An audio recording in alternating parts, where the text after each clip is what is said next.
But today we will talk with our product manager.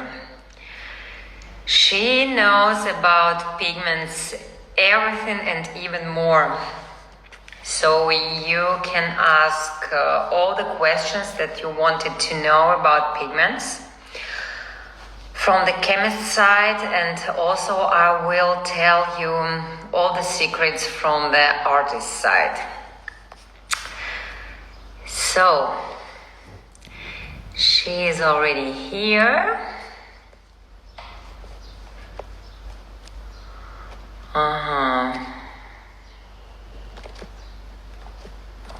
Just a second.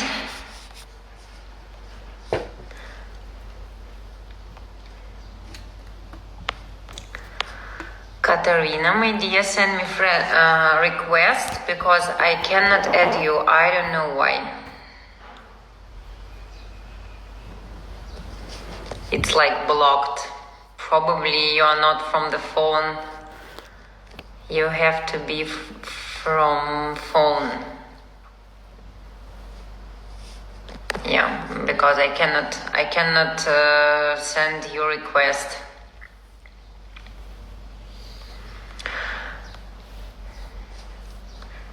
Yeah, I see you that you are here, but I cannot send you request because it's like forbidden to send you request.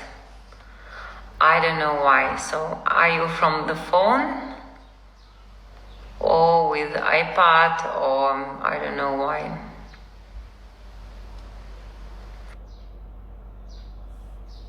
Inorganic substances. So happy to see you again in our live. How are you actually? Write me again from which country you watch us. No, it works. Yeah, it works, finally. Okay. So here is Katarina. She is product manager. She is responsible for all EMEA pigments, and she knows everything and more about ingredients, about everything, actually, about everything. Yeah. So today we will talk about, like, I will tell you from artist side, and Katarina tell you about from the chemist side. So let me start first.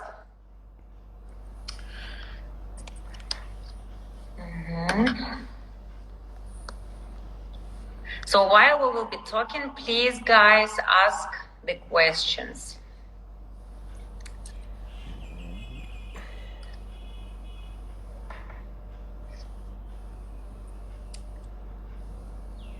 So, hello, my dear.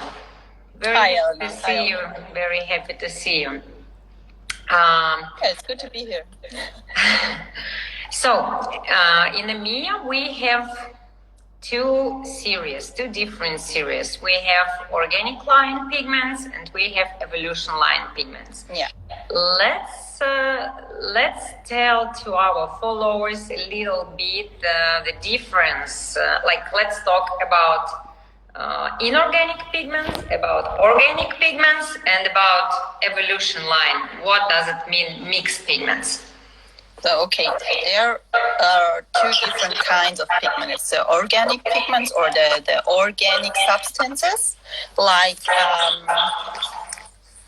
carbon-based compounds, or if you can go to page number 5, you can also see the information. Yeah. And also, like, organic pigments are also azo compounds or azo pigments, which are forbidden, actually. And if you have inorganic substances, for example, it's water or all kind of metals and minerals and salts. And for the inorganic pigments, you have the titanium dioxide, you have chromium green, you have the iron oxides, which are used in mainly all kind of inorganic EMU colors, and you have the carbon black. So for organic line, we just use organic pigments. So there are no kind of inorganic pigments included in these colors. And for the evolution line, we have a mixed line. That means we have organic pigments and inorganic pigments. So that's why we call it mixed. Okay, so everybody thinks that organic pigments it's something bio, it's like something natural. No, it's the difference. The difference. It's not natural pigments. They are like made. It's something that it's in the nature. It's synthetic organic. It's synthetic, yes. Mm-hmm. Yeah, I'm sorry I have echo because I'm in an empty room. Sorry. Yeah. And inorganic pigments, this is the ferrum oxide, titanium dioxide, so some kind of oxides, right? Yes, it's all these kind of oxides or dioxides, and colors with iron oxides that had been the old colors, the first colors had been made of iron or inorganic pigments, also all the very old tattoo colors.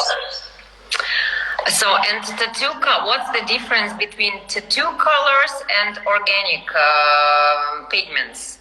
Does it mean that tattoo colors is organic pigments also? Yes, now the most tattoo colors are organic because the organic colors have a more color strength. They are very bright, and that's what the tattoo artist wants to have. Mm-hmm. So, and what's the main difference between tattoo colors and permanent makeup colors?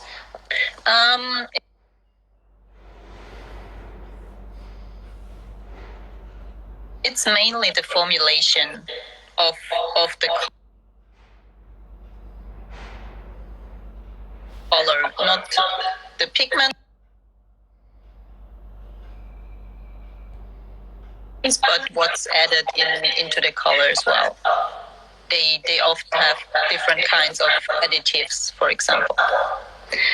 So does it mean then that the pigment, the powder, yeah? Like the pigment, this is a powder which added in liquid, in some liquid. Solvent, yes. Yeah. So does it mean that permanent makeup colors contain less powder pigments? In a different quantity. Population. In the quantity, yes. Yeah? Yeah. Okay. Often the colors for tattoo are more liquid than the ones for permanent makeup. That's something. Yeah. Something. Mm-hmm. Mm-hmm. Okay. So, guys, I'm sorry I don't have headphones here. Yeah, I'm in an empty room. Sorry. Really. I don't have anything here in the room, and I don't have headphones. Like I try to make the sound a little bit less, but sorry. Yeah.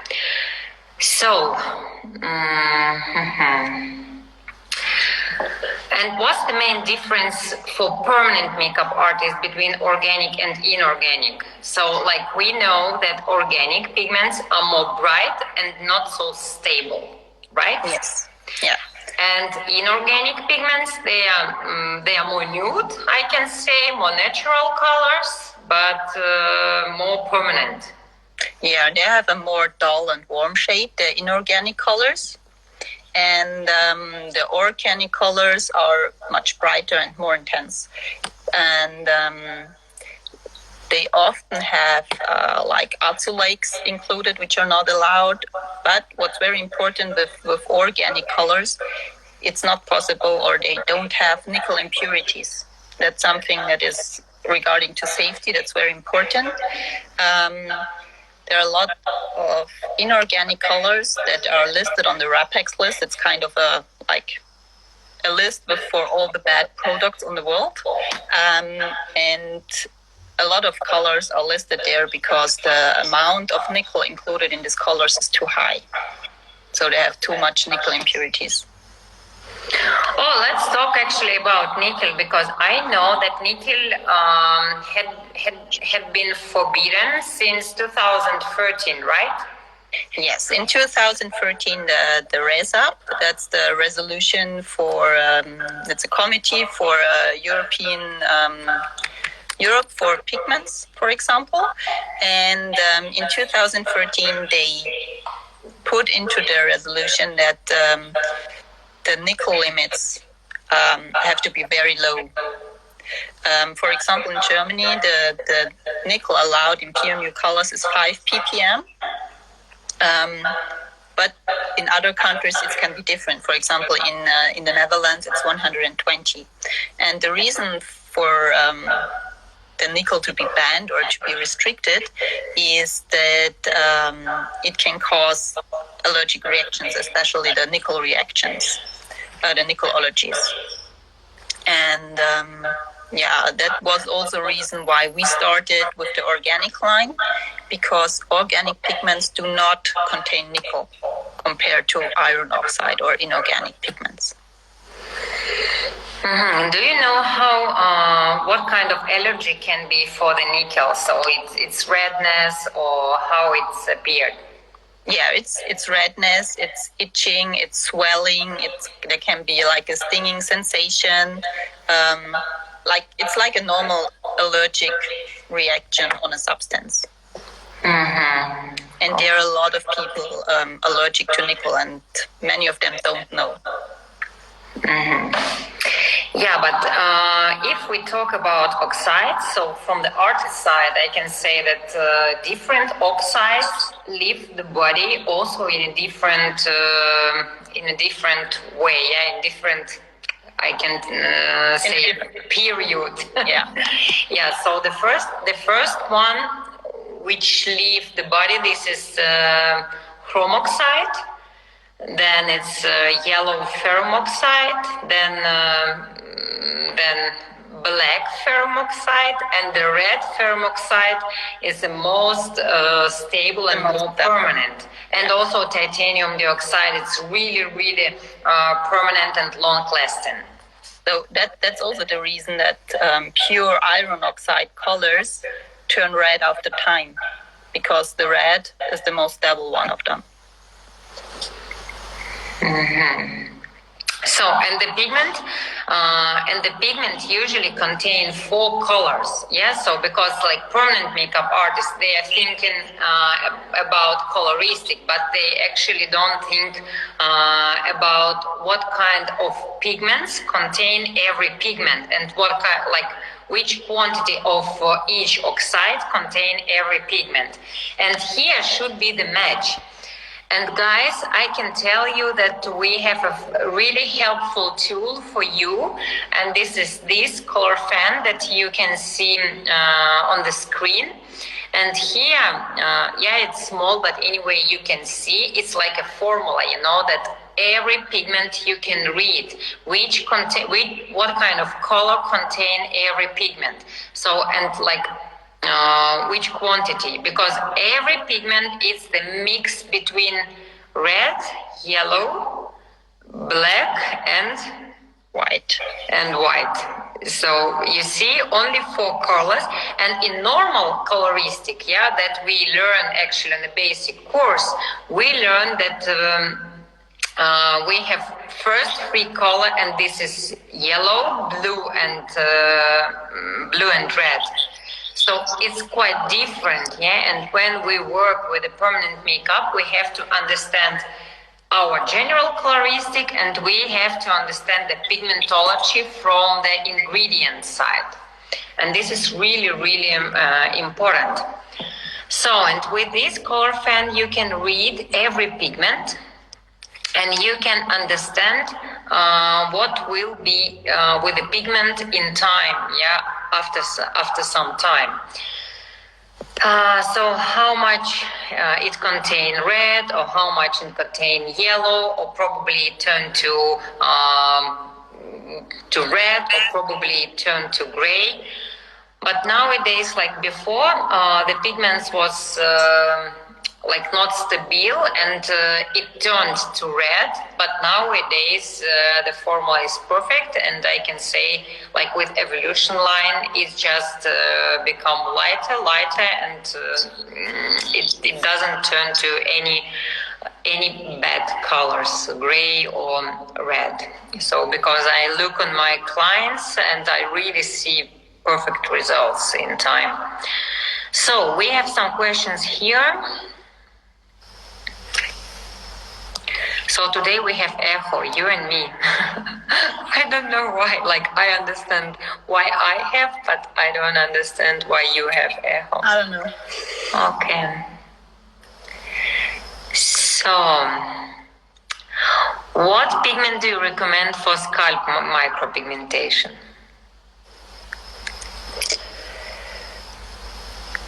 Actually, that's something I'm not very into it. I haven't been into the scalp micropigmentation colors. So yeah, like let me tell from artist side. For scalp micropigmentation, we will have special pigments which will be especially for scalp. It's like a project that will come soon, but not now. We don't recommend to use permanent makeup, like pigments for permanent makeup for scalp, but we will have special series especially for scalp, so we can't wait because it's already tested and it's amazing. So guys, you have to wait with us, really. We are looking forward to present to everybody these amazing colors. But we have to wait because coronavirus a little bit stopped us. So we have a pause now for this. So please guide me how to work on eyebrows with an old tattoo with a hue of different colors of red and gray. She refused to remove it. Yeah, I think it's a question for me. So like if I see that I cannot cover it with any color, because we are not a magic artists, you know, sometimes we cannot cover up for people, because like at the end it will be like a pie, you know, the pie of pigment, so it looks not so very nice. So that's why I prefer first to remove and then to do permanent makeup, that your work will be clean, because you don't know how it will be if you do the cover up, you know. But if it's like really light and just a little bit like light gray, so then you can cover up with a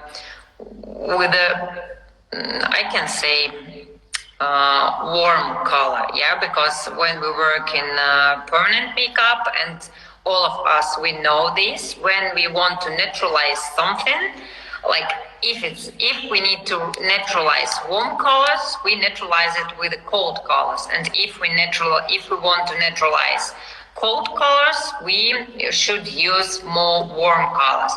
But of course, we have to learn before we start to do cover up or this kind of difficult work. You know, of course, you have to be sure with coloristic that you know the coloristic. Without knowledges, please don't do this. In other case, it can be even worse. So, yeah, like the general coloristic, when we use, for example, because we have corrective series as well, and corrective series like it's green pigment, olive pigment, khaki, then yellow, orange. So it's like a pure corrective pigments, yeah. And for the red eyebrows, for the old red tattoo eyebrows, we have corrective pigments, green one, so you can use green. color, but it's not grass green, it's khaki green or olive green, so it's more cold than warm. And for gray, we recommend to use yellow or mandarin, but it depends on what kind of skin you're working, because it's also a filter, you know. Skin is our filter and we see the pigments through the filter. So you have to understand what kind of skin tone your client has. It's more warm or more cold, so it's really, really important to know.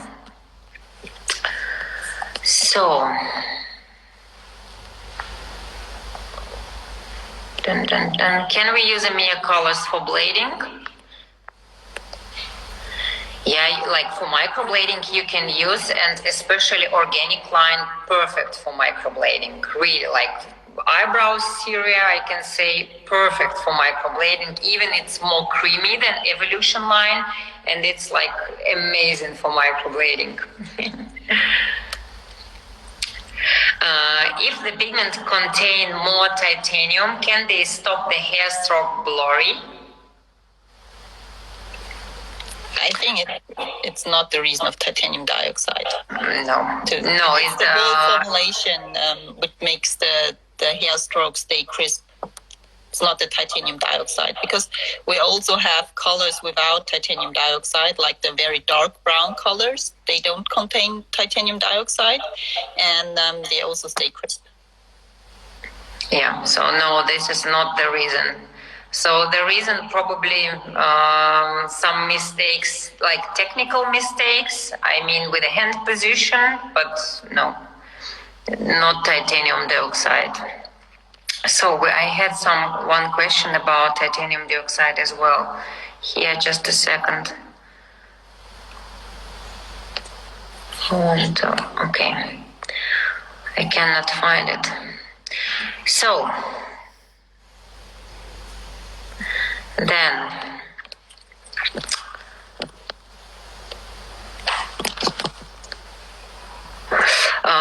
let's talk about ingredients, like what's exactly contain every pigment. You mean every color? Yeah, every color, yeah. Normally the colors or the solvent for the pigment, it's out of water, and it contains glycerine, and mainly also isopropyl alcohol, or emulsifiers, which is also good for moisturing the skin a little bit, and it improves the flow of the color and the penetration into the skin. And also there can be preservatives in the colors, which have a potential for irritation or allergic reactions. But in AMIA PMU colors, we only use ingredients out of cosmetic or pharmacologically grade, and we also use purified water. And furthermore, we don't add preservatives, so that we reduce the risk of allergic reactions and irritations. And all of our colors, they are free of ingredients from animal products or from human origin. And all the colors we have, they are sterile. We use gamma irradiation to get the colors sterile, so that they are really safe. And what does it mean? Because if we look on the bottle, we can see like ingredients, and we can see like a codes. What does it mean, these codes? These codes are for the different kind of pigments used. So each pigment has a very specific code, and that's on the label. So it doesn't say carbon black or iron oxide red, because there are also different kinds of iron oxide red pigments. So there is this very specific code for the very specific pigment on the label. But if we know the general code, so we can also read the pigment on the bottle, yeah? What contain every pigment? Of course, you can go on the internet and search for those codes. They are INSI codes, and you just search for it, and you will see exactly what kind of pigment it's in the color. And also, I know, and if we read, like the first position, take that we have like more ingredient, and then less. Yeah, right? Yeah. So it's like going down. in the percentage. Okay, very interesting. So guys, you can even read every color. And it must be ingredients also on etiquette, because without ingredients you don't know what kind of ingredients contain exactly these colors. So please be careful. I really want to do lashes hair on alopecia client. What's the best way to provide longer lasting for the strokes look on lash the pigments? I can say the alopecia client, more difficult than other clients, because they don't have they have a skin like a white paper, and we don't have any chance to do mistakes there. So, but also to do it like really long lasting, you understand that it will be kind of tattoo, it will